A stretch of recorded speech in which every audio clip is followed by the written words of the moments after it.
So நம்ம Indian சினிமாவில் கரண்ட்டாக ஒரு பெரிய பேன் இந்தியா மூவினா 1000 கோடி கலெக்ஷனை பார்த்தீங்கன்னா டார்கெட் பண்ணுறதை தாண்டி 1000 கோடி பட்ஜெட்டில் பார்த்தீங்கன்னா ரெடி ஆகிக்கிட்டு இருங்க இந்த டென் ஷட்டருக்கு பார்த்தீங்கன்னா போய்கிட்டு இருக்காங்க.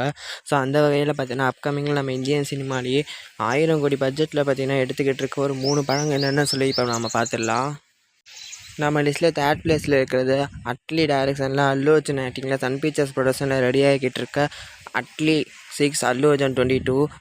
இந்த ப்ராஜெக்ட் பார்த்திங்கன்னா இனிஷியலாக ஸ்டார்ட் ஆகும்போது பார்த்திங்கன்னா 800 கோடி தான் பட்ஜெட்டாக அவங்க பார்த்திங்கன்னா அலோகேட் பண்ணியிருந்தாங்க. ஸோ அதுக்கப்புறம் பார்த்திங்கன்னா பெரிய பெரிய விஎஃப்எக்ஸு ஷூட்டிங் எடுக்கிற டைம் இதெல்லாம் வச்சு பார்த்திங்கன்னா இப்போ 1000 கோடி பார்த்திங்கன்னா பட்ஜெட்டாக வச்சுருக்காங்க. ஸோ இந்த படம் பார்த்திங்கன்னா நெக்ஸ்ட் இயர் மோஸ்ட்லி பார்த்திங்கன்னா ரிலீஸ் ஆகிடும். ஸோ நம்ம லிஸ்ட்டில் செகண்ட் பிளேஸில் இருக்கிறது இப்போ ரீசெண்டாக பார்த்தீங்கன்னா டைட்டில் அனௌன்ஸ் பண்ணியிருக்கா வாரணாசி.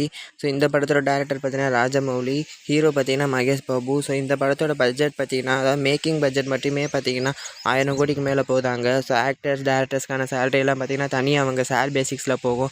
ஸோ அப்படி இருந்தும் பார்த்தீங்கன்னா 1000 கோடிக்கு மேலே பட்ஜெட் போகுது. ஸோ இந்த படம் பார்த்தீங்கன்னா மோஸ்ட்லி நெக்ஸ்ட் இயர் பார்த்தீங்கன்னா சம்மருக்கு பார்த்தீங்கன்னா ரிலீஸ் ஆகிடும். ஸோ நம்ம லிஸ்ட்டில் ஃபஸ்ட்டு பிளேஸில் இருக்கிறது பார்த்திங்கன்னா பாலிவுட் மூவி ரமயானா. ஸோ தங்கல் படத்தை எடுத்த டேரக்டர் தான் பார்த்தீங்கன்னா இந்த படத்தையும் எடுக்கிறாரு. ஸோ இந்த படம் பார்த்திங்கன்னா 2 பார்ட்டாக பார்த்தீங்கன்னா ரெடி ஆகிட்டு இருக்கு. பார்ட் 1 பார்த்திங்கன்னா இந்த வருஷம் தீபாவளிக்கும், பார்ட் 2 பார்த்திங்கன்னா நெக்ஸ்ட் இயர் தீபாவளிக்கும் பார்த்திங்கன்னா ரிலீஸ் ஆகும்னு சொல்லியிருக்காங்க. ஸோ இந்த 2 படத்தையும் சேர்த்து வச்சு பட்ஜெட் பார்த்திங்கன்னா 4400 கோடிக்கு மேலே வருது.